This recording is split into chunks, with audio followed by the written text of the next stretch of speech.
Então essa gaveta ela tem uma amostra de rocha. Então a gente tem aqui a amostra de rocha, né? E aí dentro dessa amostra de rocha a gente vê uma coloração muito diferente ou várias cores dentro dessa amostra. E aí para a gente entender um pouco dos minerais que compõem essa rocha, a gente tem aqui outras caixinhas onde tem amostras desses minerais. Então a gente tem aqui, por exemplo, quartzo, aqui a gente tem a mica, mica aqui. Aqui a gente tem então o quartzo. Essa amostra a gente tem então a ametista, que apresenta essa coloração arroxeada.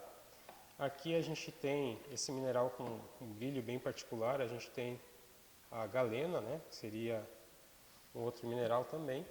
Esse mais rosado seria então o feldspato. E aí a gente tem essa outra amostra em branco aqui, que seria o talco. Então, de acordo com essas cores, a gente consegue ter uma ideia de quais os minerais que estão presentes na nossa amostra de rocha, que seria essa daqui, né?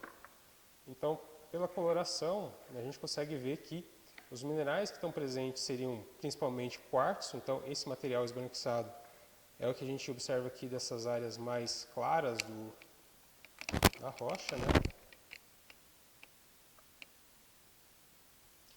Aí esse material escuro aqui, brilhoso, que seria a mica, então é onde a gente tem esses outros minerais mais escuros aqui na rocha.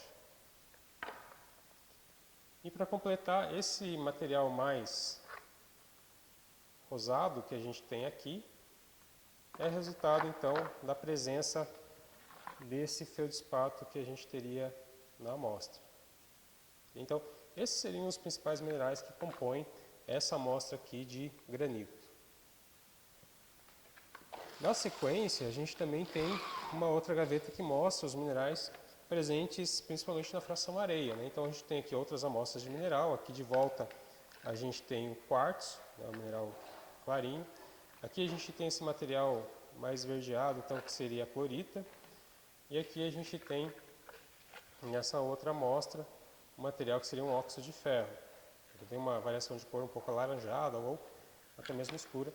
E aqui a gente tem a presença da vermiculita, que tem essa cara, né, de verme. Tem algumas amostras que vocês conseguem até observar um pouco mais as estruturas. Tem algumas amostras aqui que guardam essa semelhança com a forma de um verme. Ok? Então, e aí, esses minerais, a gente consegue identificar eles nas amostras de solo também pelas suas propriedades ópticas, né? Então, por exemplo, essa amostra aqui a gente consegue visualizar um brilho meio metálico. E esse brilho metálico, então, é muito parecido com o brilho metálico que a gente enxerga nessas vermiculitas. Então, indicando que, mesmo tendo uma fração muito pequena, ou esse material tendo um tamanho muito reduzido, é o mesmo material que compõe essa fração areia aqui. Uma rocha, né, um arenito, aqui não intemperizado, então ele ainda está na forma de rocha, é um material ainda bem consolidado, né, tem uma boa estruturação, bem adensado. E aí, como produto do resultado do temperismo dele, a gente vai ter na desagregação, processo de temperismo físico. E aí, nesse processo de temperismo físico, a gente observa que há uma fragmentação do material, há a redução do tamanho, né? Mas a mineralogia pelo intemperismo físico seria a mesma. Então, a única coisa que acontece no temperismo físico é a redução do tamanho, não há alteração da forma do material. A gente também tem a variação da cor dessas partículas que a gente observa aqui nessas amostras com diferentes composições mineralógicas de areia. Então vocês conseguem observar que tem variação muito grande aqui da coloração, e essa variação então ela é resultado dos diferentes minerais que compõem essa fração areia. Então, quando a gente fala em areia, a gente pode ter uma diversidade muito grande de minerais presentes. Então, por exemplo, esse aqui é inteirinho claro, né? Todo branco, enquanto que esse daqui a gente tem alguns minerais mais arroseados, tem mais os minerais amarelados, outros escuros, e aqui a gente tem um material um pouquinho claro e também tem bastante amostra de mineral escuro, né? Então, está tudo na mesma fração, tem todas as mesmas dimensões ou intervalo de dimensão, né? Mas a composição mineralógica é bem diferente.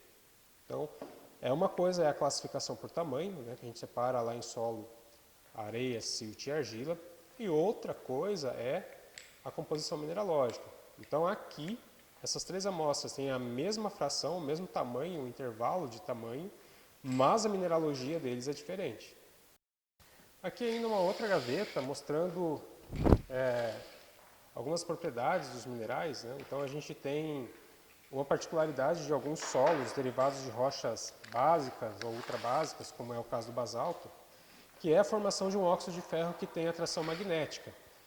Então, se vocês estão numa área onde tem algum material básico, como basalto, diabásio, vocês podem fazer esse mesmo teste. Vocês pegam um material imantado, né, qualquer uma dessas bobinas de som ou alguma coisa assim, e aí vocês vão ver que a rocha com elevado teor de ferro, ela tem uma grande atração magnética.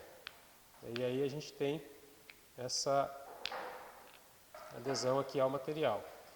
E isso também se reflete no solo derivado dessa rocha. Então, se eu pegar, por exemplo, um material como este aqui, que tem na areia praticamente esses grãos esbranquiçados, e colocar o ímã aqui embaixo, eu vou ver que ele praticamente não causa atração magnética do material, não tem nada aderido a ele aqui, né? Enquanto essa outra amostra, que a gente tem aqui, se eu colocar o ímã embaixo e virar ela, eu vejo que tem bastante solo ainda grudado aqui, que é então resultado dessa magnetita que está aderida então ao ímã, né, ou que é atraída pelo ímã. E aí eu tirar o ímã, então eu tenho a queda completa desse material, né? Então isso é muito comum nessas rochas onde eu tenho a presença desse mineral, desse óxido de ferro, que é a magnetita.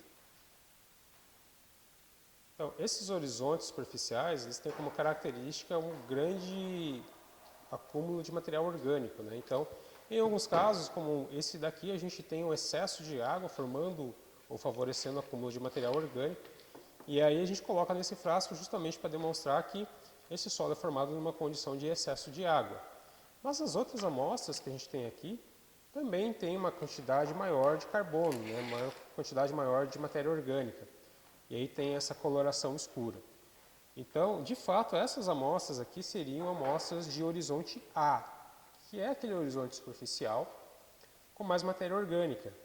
Então, o que pode talvez dar um pouco de confusão a vocês é essa amostra que tem uma coloração um pouco mais clara, mas vocês podem observar que tem também alguns fragmentos mais escuros, uma coloração meio acinzentada, e que sim, ela é mais escura do que, por exemplo, essa outra amostra que seria praticamente sem material orgânico, né? Então, isso aqui é o que caracteriza o horizonte A, o acúmulo de matéria orgânica na superfície. Okay? Então, geralmente abaixo do horizonte A, a gente tem o horizonte B, que tem, como eu falei lá no perfil, tem cor e estrutura bem desenvolvida. Mas essas cores podem variar muito, né? Então, o mais comum que a gente tem no solo é que o horizonte B apresente coloração amarelada, que no caso seria esse amarelo aqui, né? Indicando a presença do óxido de ferro goethita. Em outros casos, a gente pode ter o horizonte B com essa coloração avermelhada, indicando a presença então da hematita, que dá referência à coloração parecida com o sangue, né? Então das hemácias do sangue, que tem essa coloração avermelhada. Ou a gente pode também ter uma mistura dos dois, que seria uma coloração meio vermelha amarela, ou se a gente tem uma quantidade um pouquinho maior de matéria orgânica nesse horizonte B, ele pode dar uma coloração brunada ou amarronzada. Então o bruno significa marrom, que também pode estar presente nessas amostras de horizonte B. Então, essas três amostras também seriam amostras de horizonte B. É o que vocês podem encontrar nos solos ou nos perfis que vocês forem classificar para a disciplina, né?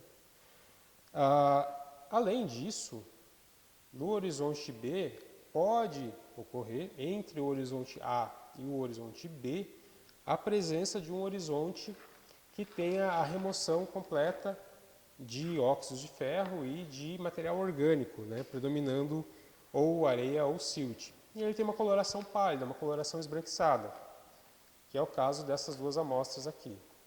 Então, essas duas amostras, quando em meio ao horizonte A e B, a gente chama de horizonte E de eluvial ou de emigração ou perda, né? Perda principalmente de óxidos de ferro e de matéria orgânica. Por isso que eles têm essa coloração esbranquiçada ou até mesmo pálida, né? Acinzentada. E aí abaixo, né, pode ocorrer a presença do horizonte C. E aí, como eu falei lá no perfil, o horizonte C ele se caracteriza por uma variação muito grande de cor. Então a gente observa que uma hora o sol é acinzentado, outra hora amarelado, outra hora é meio avermelhado e tal, indicando uma cor desuniforme, uma cor variegada. Então nessa outra amostra aqui, a gente enxerga a mesma coisa, né? Uma hora a coloração acinzentada, outra hora amarelada. Então isso aqui também é típico de horizonte C. A ausência de estrutura e variação de cor, típica de horizonte C. Então, no campo, se vocês enxergarem um horizonte com essas características de cor, fatalmente ele vai ser classificado como horizonte C. Ok? E para separar o horizonte C da rocha, a gente usa no campo um teste simples que é a facilidade de cortar esse material. Se você conseguir cortar com uma pá ou com uma faca, ele é horizonte C. Se você não conseguir cortar, então a gente acaba assumindo que é a rocha não intemperizada, né, ou a rocha C. Outro atributo morfológico importante que a gente tem, né, que a gente falou um pouco, é a cor do solo. Então, para determinar a cor do solo, a gente usa basicamente o esquema de cores da cartela de Mansell, que é o que a gente vai ver nos slides da disciplina, onde a gente tem a indicação, então, da matiz, que está aqui em cima, né, que é a proporção entre vermelho e amarelo das cores. Então, a gente tem aqui essas matizes, por exemplo, 10R, 2,5YR. E aí, essas matizes eu vou usar para determinar essa coloração da amostra. Então, por exemplo, aqui é o amarelo. Então, esse amarelo, ela vai cair numa página mais amarelada do que 5YR, né? Então, vamos pegar, por exemplo, aqui a amostra dessa página que é 7,5YR e vamos tentar analisar se encaixa nessas amostras aqui. Aí a gente começa a observar que essa amostra que está aqui no pote, né, ela fica mais próxima dessas cores aqui. Aí como é que eu faço a anotação? Eu marco então, se eu determinar, por exemplo, que é essa cor, a que eu tenho na amostra, eu vou dizer que a cor é 7,5YR, aqui no caso 7 barra, eu vou descer aqui embaixo, 4. Então, 7YR, 7 barra 4 é a cor que eu tenho para essa amostra aqui. Eu faço de forma similar, então, à amostra avermelhada, né? E eu vou procurar as partes da cartela que tem as colorações mais vermelhas, como no caso essa aqui, que é a 10R. Então, se eu pegar essa amostra e jogar na cartela 10R, eu vou ver que ela tem uma cor mais ou menos parecida com essas daqui. Vamos dizer que ela caia nessa cor, então ela seria, no caso 10R, aqui seria 5 barra 8. Então essa seria a cor dessa amostra aqui. E aí atrás da cartela a gente tem a nomenclatura dessas cores. Então o que eu tinha determinado lá era o 10R, né, o 4 barra 8. Então essa cor 10R 4 barra 8, que está aqui, ela vai se chamar de vermelho, né, ou red. Então é assim que a gente determina também o nome da cor. Então tem a anotação de Mansell, que é o 10R 4 barra 8, e o nome da cor, que é vermelho. Okay? Então agora falando de estrutura do solo, né, o que a gente faz na determinação da estrutura do solo? O primeiro é o grau da estruturação, ou seja, o quanto que esse material está agregado, unido, está bem definido essas estruturas, né? Então, essas estruturas elas podem ser determinadas em diferentes níveis de agregação. Então, por exemplo, essa estrutura que tem aqui nessa caixinha branca, ela é uma estrutura maciça, né? Mas ela não tem agregação. Então, na verdade, é o empilhamento do material que forma essa estrutura maciça. Então, se eu pegar aqui a amostra e mexer com o dedo, a gente observa que ela não forma nenhum agregado. Então, essa estrutura aqui é sem agregação.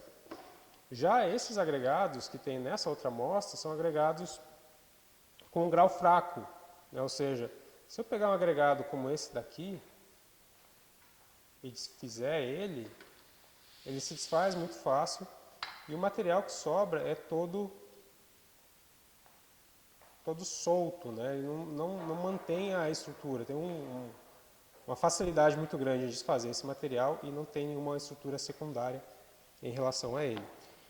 Aí a gente tem essas estruturas que seriam estruturas intermediárias, né? Estruturas de grau moderado, onde eu consigo pegar o material, um agregado, eu desfaço ele e ainda sobra alguns agregados pequenininhos, né? Então seria uma estruturação moderada.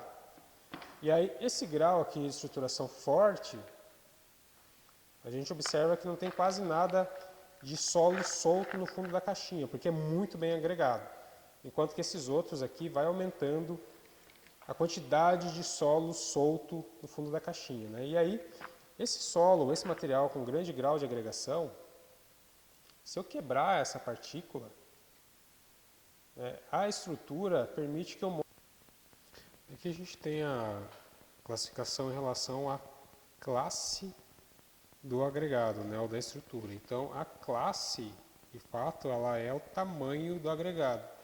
Então, para cada forma, para cada tipo de agregado, a gente tem uma escala diferente. Nesse caso aqui é para classe das estruturas em bloco subangulares e angulares.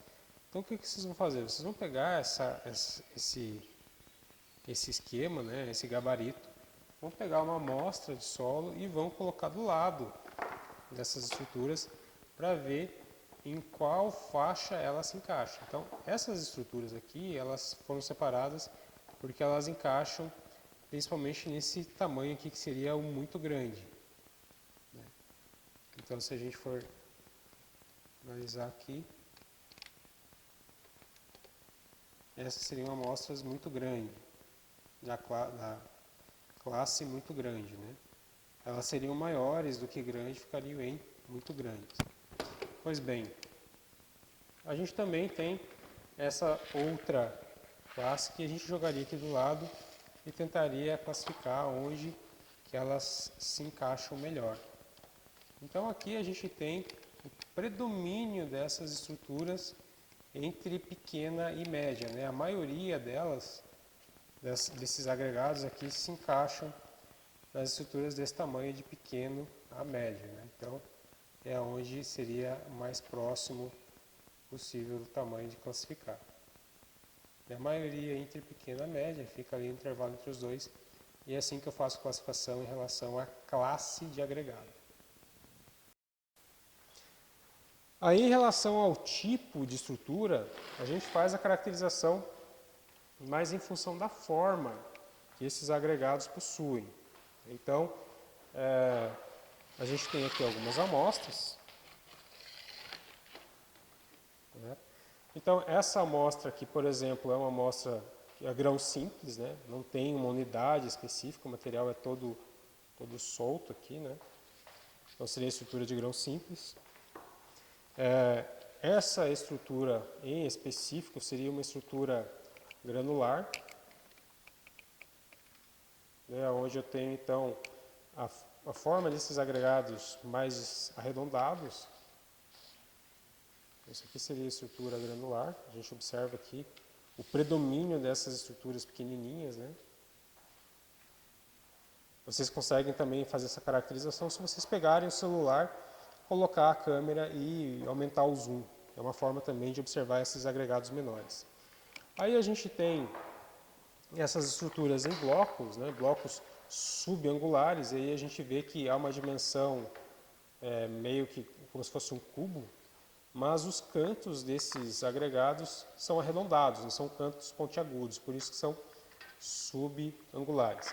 E aí os agregados angulares, que seria o caso desses aqui, eles já possuem ângulos mais pontiagudos, né? Eles têm já ângulos retos, são ângulos mais agudos, então que separa os blocos angulares, que são esses aqui, dos blocos subangulares, que eram os blocos que a gente viu na amostra anterior.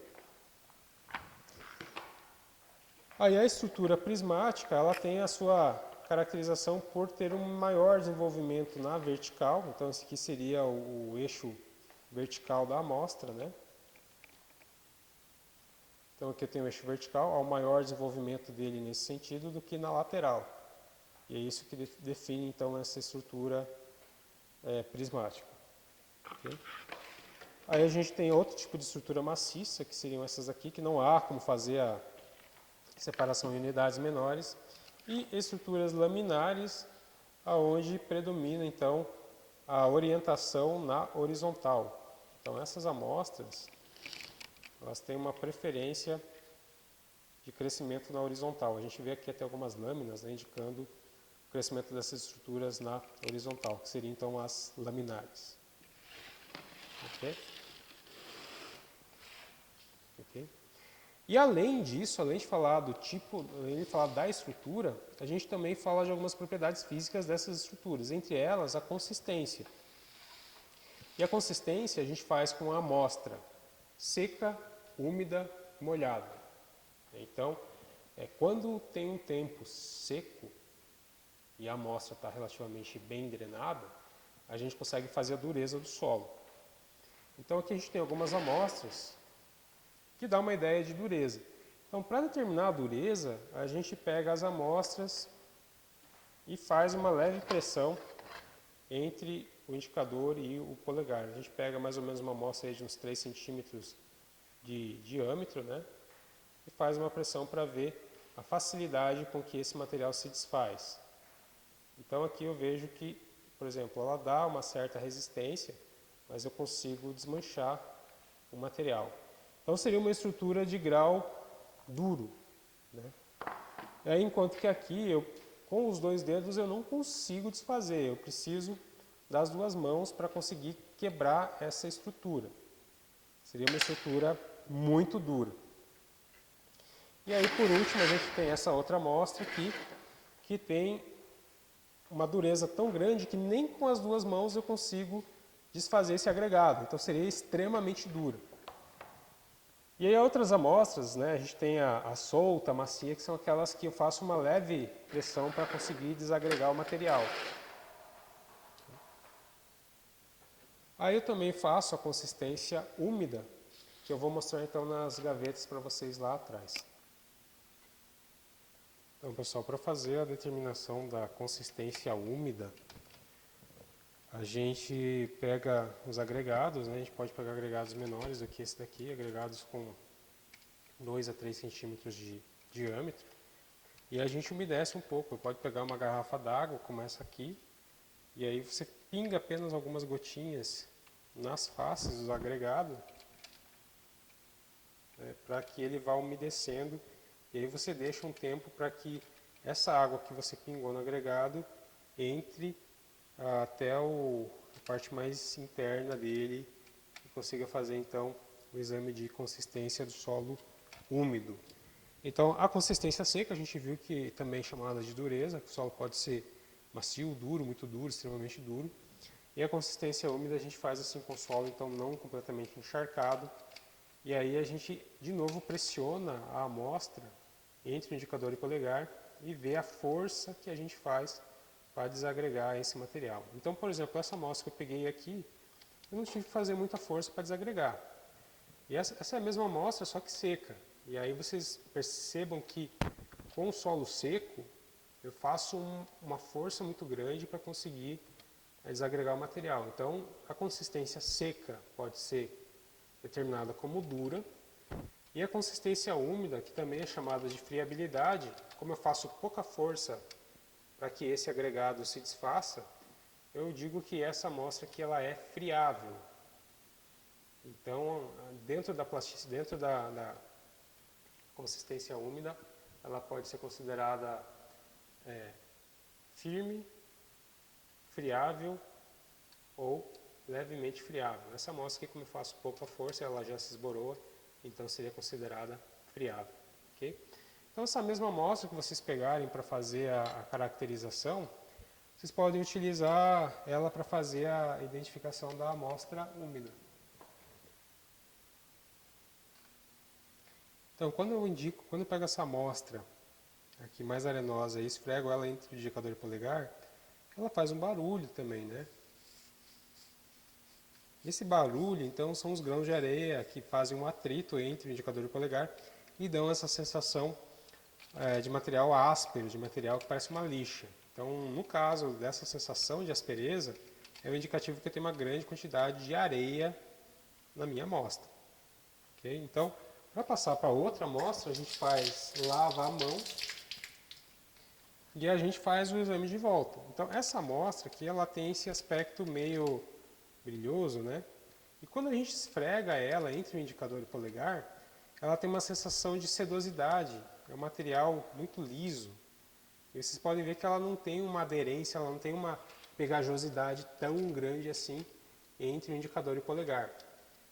Então, essa amostra com essa característica é típico de amostra com elevado teor de silt. Então, esse silt dá essa sensação de sedosidade e não adere, né, ou não dá essa pegajosidade entre outras superfícies. Vou lavar a mão então para pegar essa última amostra.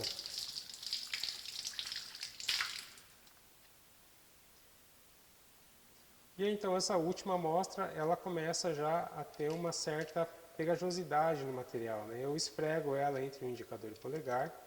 Não há a sensação de aspereza, nem de sedosidade, mas aqui eu já começo a ter essa amostra grudando entre os dois dedos. Então essa sensação de pegajosidade é típica da amostra que tem uma quantidade relativamente grande de argila. Então seriam amostras argilosas, né? Então aqui seriam basicamente as três texturas e a gente pode, numa mesma amostra, sentir um pouco de pegajosidade misturado com aspereza. E aí indica que eu tenho uma porcentagem de argila e uma porcentagem de areia significativa, né? Então seria uma amostra intermediária, textura média talvez, né?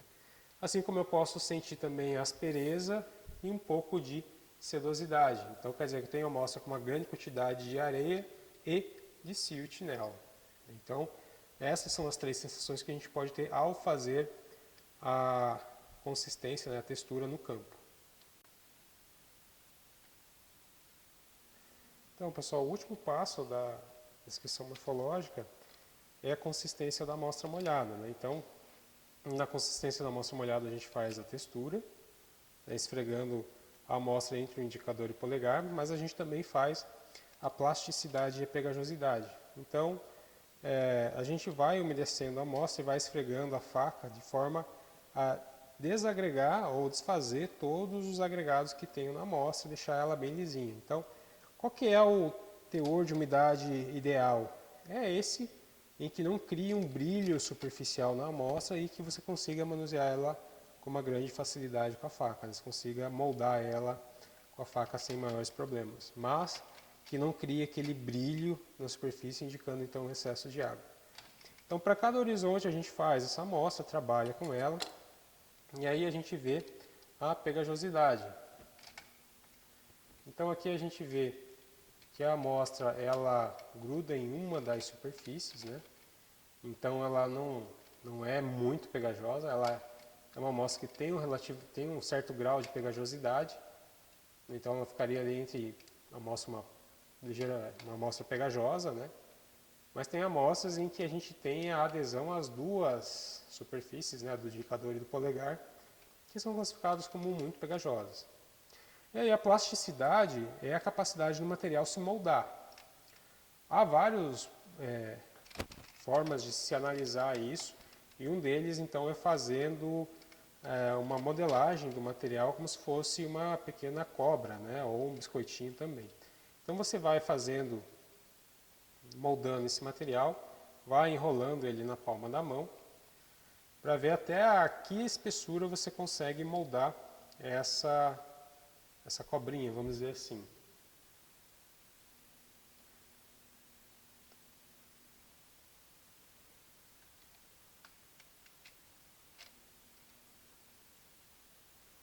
Então aqui eu tenho essa cobrinha, consigo aqui chegar a uma condição de espessura relativamente fino, né? Não muito fino.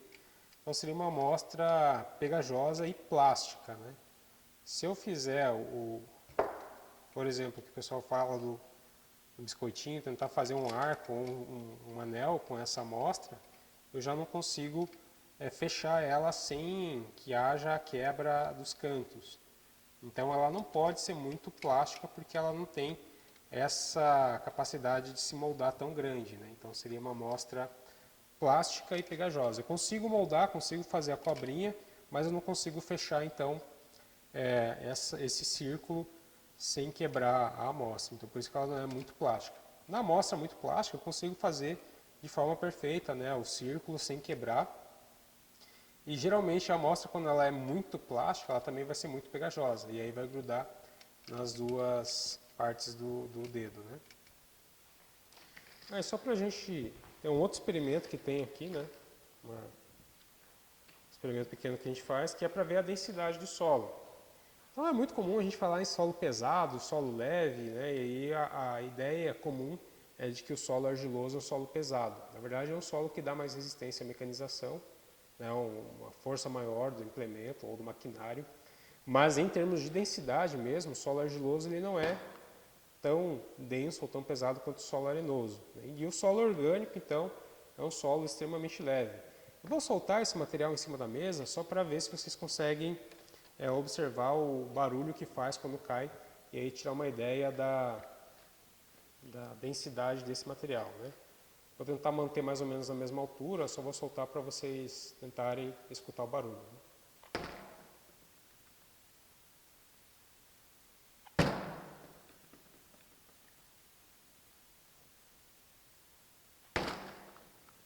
Então vamos tentar colocar na ordem aqui. O solo mais leve, o solo intermediário e aí o solo mais pesado, que seria o solo arenoso, né?